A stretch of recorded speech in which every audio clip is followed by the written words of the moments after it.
Some of the other pieces here, the reason why I brought them was to show that you don't have to have a large piece to have a masterwork, in a sense. So when one looks at the bird right in the front here, that bird, or looks at that little bear sitting there, or the hunter in the back here with the spear balanced on one leg, these are phenomenally carved, very intricate, delicate pieces.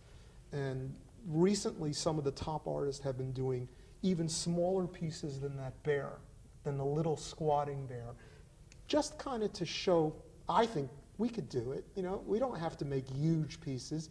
We can make tremendous masterpieces out of extremely small ones. And I've noticed the trend in galleries up in Canada that there's a whole series of tiny miniature pieces that are being carved. It could be also part of the marketing at this point too. But even so, I mean, there's such beauty, and would you say that is more difficult to do a tiny piece, or is it not fair to compare? It's all amazing to me. It's all magic to me. I don't know how they do it. And I have it on video, and I still don't know how they do it. Not a clue. I'd watch Nuna bend down as he was carving something. I'm thinking, what is he thinking?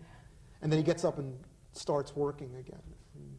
What about this ivory piece? Explain that. This is quite old, isn't it? One of the questions that people ask is, where did they learn to carve, and what's the carving all about, and how did it start, and so on. And in truth, the Inuit have no trees, they have no plant life, really, wood, and everything that they had made, especially prior to contact with Europe, which was in the 16 or 1700s when fur traders started coming over, the Northwest Company, they carved all their utensils, knives, harpoons from whalebone. And when they had contact with such companies as the Northwest Company, the Hudson Bay Company, in Alaska more with the Russians, quickly they noticed that the sailors loved some of the little fine utensils that they were making. And the Inuit took tremendous pride. And you know, we have pieces that are 500, 600, 800 years old of combs that are beautifully carved from ivory. So we know that they really, in the few things that they own possession-wise, they took a lot of care in carving them and so on.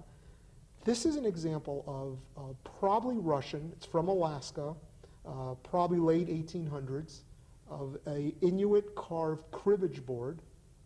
The head and body is a seal, and it would have probably been sold to, or ordered actually, by a Russian sailor. And the Russians would have played the game of cribbage on the boat, and the Inuit provided them with these. This one is probably whalebone, but it could also be a walrus tusk. It's probably 1860 to 1880. There are large pieces like this, much more intricate, and it started here. We only have 1 minute. I'm Yes, so I'm sorry. sorry. We could, Not at no, all. don't be sorry, please. I want to thank both of you for coming. Just as we've talked before, you just get sucked in by this, and you can't. It's just a magnet.